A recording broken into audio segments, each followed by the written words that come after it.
Assalamualaikum warahmatullahi wabarakatuh. Hai semuanya, berjumpa kembali bersama Bu Ria dalam pembelajaran tematik tema 9 subtema 1 muatan IPA. Hari ini kita akan mempelajari materi zat tunggal dan zat campuran. Di sekitar kita terdapat banyak benda. Ada benda cair, benda padat, dan juga benda gas. Benda-benda tersebut menempati ruang dan memiliki massa, sehingga volume dan massanya dapat diukur. Segala sesuatu yang menempati ruang dan mempunyai massa dapat kita sebut sebagai materi. Berdasarkan komposisi penyusunnya, materi dapat kita bedakan menjadi zat tunggal dan zat campuran. Contoh materi ada air, batu, pasir, tanah, kayu, besi, emas, plastik, dan oksigen atau udara.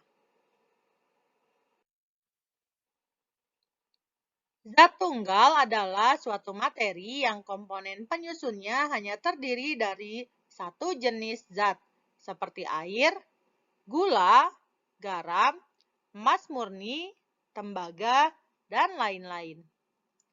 Zat tunggal atau disebut zat murni adalah zat yang komponen penyusunnya hanya satu zat atau materi. Zat tunggal dapat berupa unsur dan senyawa. Unsur adalah zat kimia yang tidak dapat dibagi lagi menjadi zat yang lebih sederhana. Ada dua jenis unsur, yaitu unsur logam dan non-logam. Contoh unsur logam adalah perak, besi, emas, dan platina. Adapun contoh unsur non-logam antara lain hidrogen, oksigen, nitrogen, dan karbon. Senyawa adalah zat tunggal yang terbentuk dari beberapa unsur. Contoh unsur senyawa adalah garam, air, dan gula. Perhatikan tabel berikut. Ada air, tembaga, gula, perak, dan lainnya. Ada yang berupa unsur dan senyawa.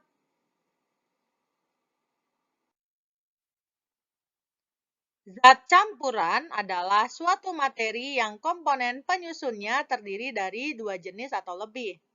Sebagai contoh, ada udara, air laut, sirup, tanah, lem, makanan, kuningan, perunggu, dan sebagainya.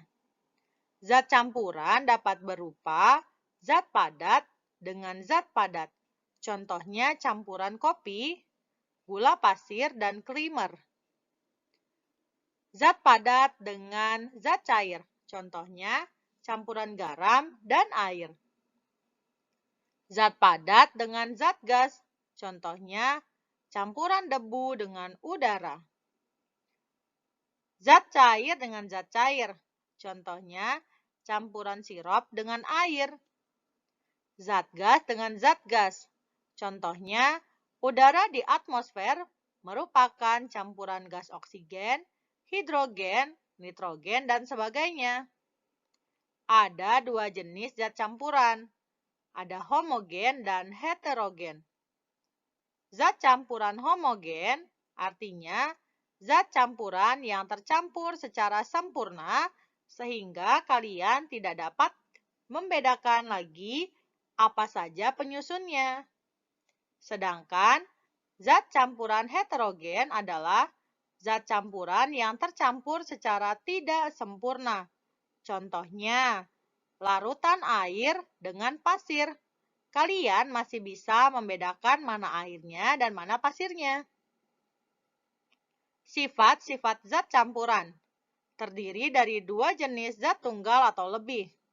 Komposisinya tidak tetap dan masih mempunyai sifat zat asal.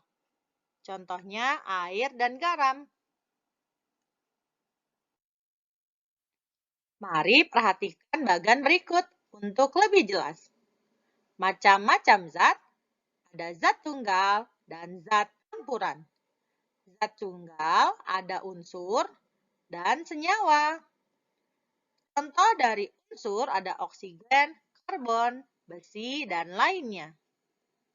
Contoh senyawa ada air, garam, soda kue, dan lainnya. Untuk zat campuran, ada zat campuran homogen dan zat campuran heterogen. Contoh zat campuran homogen adalah udara, minuman soda, air garam, larutan teh, dan sirup. Untuk contoh heterogen, ada es teh manis. Ingat, kalian bisa membedakan mana esnya dan teh manisnya. Kemudian es sirup, adonan bakwan, kopi manis, dan es coklat. Untuk membedakan zat tunggal dan campuran, perhatikan tabel berikut. Ada air. Zat penyusunnya air. Air termasuk zat tunggal. Kemudian ada kapur tulis. Kapur tulis penyusunnya adalah kapur. Kapur termasuk zat tunggal. Ada air garam. Zat penyusunnya ada air dan garam, termasuk ke dalam zat campuran. Kemudian gula pasir. Gula pasir termasuk zat tunggal. Minuman kopi tumbuk. Zat penyusunnya ada air dan kopi, termasuk zat campuran. Kemudian ada kawat tembaga. Tembaga termasuk zat tunggal. Zat tunggal merupakan zat yang terdiri atas materi sejenis dan campuran adalah zat yang terdiri atas beberapa jenis materi atau zat tunggal. Jadi, perbedaan antara zat tunggal dan campuran adalah pada zat penyusunnya.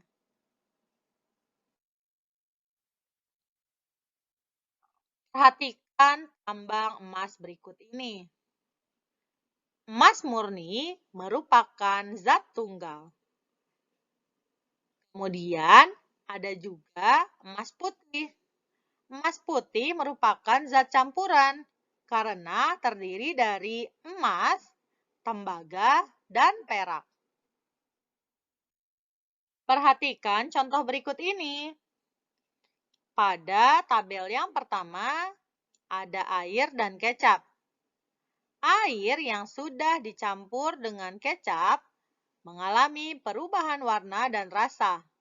Semula air bening, kemudian berubah menjadi gelap dan rasanya menjadi manis. Terlihat dalam gambar, air dan kecap tercampur sempurna. Campuran ini dinamakan campuran homogen. Untuk contoh yang kedua, ada air dan tanah merah. Air yang sudah dicampur oleh tanah merah mengalami perubahan. Semula, air bening kemudian berubah menjadi keruh dan menyisakan endapan tanah merah pada bagian dasar gelas. Terlihat dalam gambar, air dan tanah merah tidak tercampur sempurna. Campuran ini disebut dengan campuran heterogen. Coba kalian perhatikan kelima campuran berikut ini. Tentukanlah mana yang termasuk ke dalam zat campuran homogen dan mana yang termasuk ke dalam zat campuran heterogen. Jawab di grup kelas kalian masing-masing ya. Demikianlah pembelajaran kita hari ini. Silahkan dikerjakan tugasnya di buku paket. Terima kasih. Wassalamualaikum warahmatullahi wabarakatuh.